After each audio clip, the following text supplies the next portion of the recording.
Ofundisayo uVibhakshni Maharaj. Nasi isibalo sethu. Bayaphinda bathi asixazulule lokhu okungezansi kubukisise.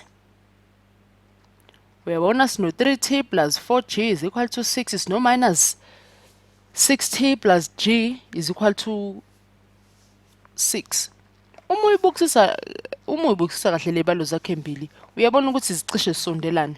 Uyabona nje ukuthi izicishe zifana nje kakhulu, uyabona nje ukuthi nje izicishe zibe into eyodwa. Ngakho ngathi mhlawumbe kuzothanda ukubalula kakhulu ukusenza isibalo esinje.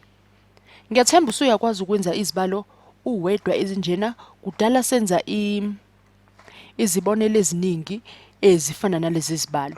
Ngakho uzosebenza kanye nami ngaphandle futhi kwaloko wena uzobe usebenza kakhulu kunami.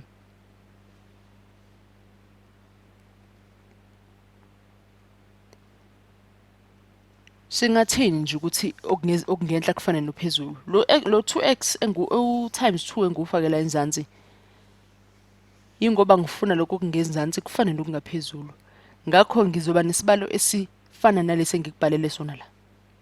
Sebenza kanye nami na ubone ukuthi lesibalo ngisibhale kanjani, ngiqhamuke kanjani naso usebenzise umqondo njengoba nathi kade sizenza sobabili lezi zibalo nebonelo ehlukene kodwa ezikhuluma ngento eyodwa.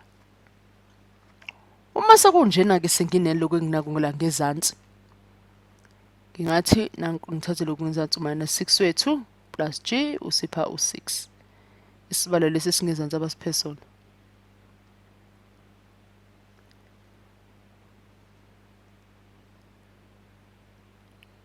Kuzoba khona abasusanayo, uyabona khona nokufanayo.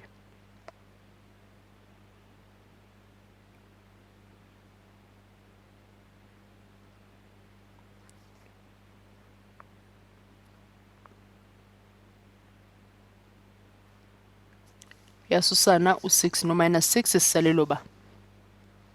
Uthi la ngezansi 9 8 no 9 8 no 1 usipha u9. 18 minus divided by 9 uzosipha ba 18 divided by 9 usipha 2 ngoba siyazi u9 times 2 usipha 18. Nanku g wethu sawuthola. Sithola uba sithola u2. Futhi siyazi ukuthi u g wethu is equal to 2. Sesiyazi ukuthi g wethu 2 manje. So ufaka la equals to 6. Sifuna ezisusanayo. Siyazi ukuthi bethu bayasusana sesino minus 6t uzosipha ba. Uzosipha u4. Naku divided by minus 6 sipha ba u-t usipha ba u2 over 3. Na umphumela wethu nanku u-t wethu. U-t wethu u-minus 2 over 3. No g wethu sinaye u2.